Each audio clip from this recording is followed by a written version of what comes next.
আসসালামু আলাইকুম অষ্টম শ্রেণীর শিক্ষার্থীরা। এখন আমরা যে অঙ্কটা করবো এটা হলো 5-এর বর্গ। বীজের সংখ্যার যে বর্গ সেটা। তো এর আগে আমরা 3, 4, 8 এগুলো করছি। আজকে 5 করতেছি। দেখো এই নিয়মটা ফলো করলে তুমি এই সেম রুলসটা 3-এর ক্ষেত্রে মানে বীজের যে সংখ্যাগুলো করবা সেক্ষেত্রে তুমি এই রুলসটা ফলো করবা। তো আমরা কি বলছিলাম প্রথম রুলসটাতে 3 এবং 3 এর ক্ষেত্রে দেখো প্রথমে এই উপরের সারিটার মাঝখানের ঘরটা, তাহলে এই দুইটা এখানে 5টা ঘর আছে, মাঝখানের ঘর কোনটা? এটা। তো এই যে মাঝখানের ঘর এইটাতে কি করবা তুমি 1 বসায় দেবা, 1 বসাবা। ওকে, বসানোর পর কি করবা এই ঘরের কর্নারে এরকম একটা তীর দিবা, দেওয়ার পর কি করবা এদিক নিচের দিকে একবারে চলে আসবা, একবারে নিচের দিকে। তো এখানে 1, একবারে লাস্টে ঘর কত? এটা হবে 2। ওকে, সেম ভাবে এই ঘরের কর্নারে এরকম কাটবা। এখন এখানে ফাঁকা যেহেতু আছে এখানে বসাবো 3। ঠিক আছে, আবার এই ঘরের কর্নারে বসাবা। তো বসায় এদিক যদি আসি দেখো কোনো ঘর নেই, তার মানে এটা আর কোনো কিছু করা যাবে না। এইটাকে এখন তখন রিভার্সের দিকে নিয়ে আসো, এই ঘরটা থেকে টাইনা এখানে চলে আসো। তাহলে এখানে কত বসে? 3। তাহলে এখানে বসাও 4। আবার এই ঘরে কর্নার দাও, এখানে কত লিখবা? 5। এই ঘরে কর্নার দাও। এখন দেখো তুমি কি করলা, এটা থেকে এটাতে গেছো কিন্তু অলরেডি এটা পূরণ হয়ে গেছে। তাহলে এখন কি করবা, যেহেতু এখানে বসানো নাই তাহলে এর নিচে আবার এই সংখ্যাটা বসাবা।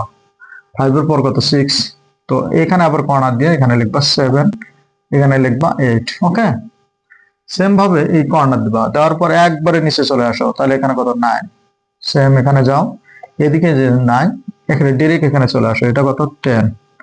এই যে ঘরটা কাটলা আবার এই ঘরটা পূরণ হয়ে গেছে, যেহেতু এখানে কোনো কিছু বসতে পারবো না তাহলে এর নিচে 11 বসাও। আবার এখানে 12, এটা 13, এটা 14, এটা 15। ওকে, এখন এই ঘর এদিকে চলে গেল। চলে যাওয়ার পর এদিকে ডিরেক্ট আসে, কোনো ফাঁকা ঘর আছে? নেই। এদিকে চলে যাও, কোনো ঘর আছে? নেই।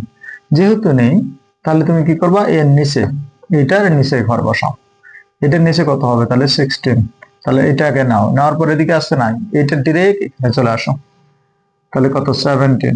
এটা এদিকে চলে যাও, এদিকে ডিরেক্ট আসে, তাহলে এটা কত? 18। এটা কত? 19। এটা 20। ওকে, তাহলে এটা 20। 20 হওয়ার পর এখানে এই ঘরে দেখলে আছে পূরণ, তাহলে এখানে হবে 21। এটা কত? 22।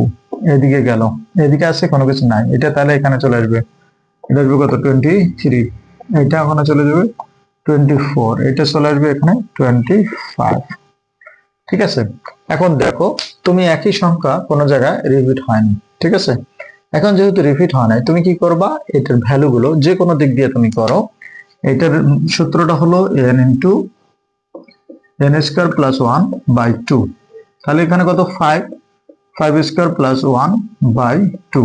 তাহলে কত আসতেছে? 5 ইন্টু এখানে তোমার 25, 26, 13, 5 13 65। তুমি যে কোনো দিক দিয়ে এদিক থেকে এদিক দিয়ে এদিক দিয়ে খারাপ যে দিক দিয়ে তোমার মন চায় তুমি যোগ করে দেখো যে 65 আসবে। তো আমার মনে হয় যে তোমাদের প্রথম হয়তো একটু লাগতে পারে যে এটা কিভাবে হয়েছে, বাট তুমি অ্যারো গুলো ফলো করে যদি একটু করো, আমার মনে হয় 2 একবার প্র্যাকটিস করলে বা এই ভিডিওটা পজ করে 2 একবার দেখলে ইনশাল্লাহ বুঝে যাবো। ধন্যবাদ।